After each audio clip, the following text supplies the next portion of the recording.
అందరి సమన్వయంతోనే భద్రాచలం టౌన్ సీఐగా విధులు ప్రశాంతంగా నిర్వహించానని భద్రాచలం నుండి బదిలీ అయిన సీఐ నాగరాజ్ రెడ్డి తెలిపారు.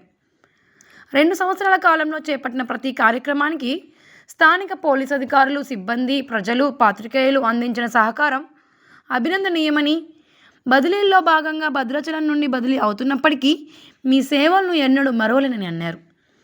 భద్రాచలంలో శాంతి భద్రత, నేరాల నియంత్రణ, బందోబస్తు, వరదల సమయంలో ఎటువంటి ప్రాణ నష్టం జరగకుండా సిబ్బంది కృషి, పోలీసుల సేవా తత్వానికి అద్దం పట్టాయని, గుడ్ ట్రయల్ మానిటరింగ్ ద్వారా ముద్దాయిలకు శిక్షలు, ఎలక్షన్ విధులు, మిస్సింగ్ మొబైల్ గుర్తించుట, రోడ్డు ప్రమాదాల నియంత్రణ తదితర కార్యక్రమాలు ఇవన్నీ చేపట్టాలంటే అది కేవలం నా ఒక్కడి కృషి కాదని, మనమందరం కలిసి కట్టుగా పనిచేసి అందువల్లే విజయవంతమైన ప్రయాణం సాధ్యమైందని అన్నారు.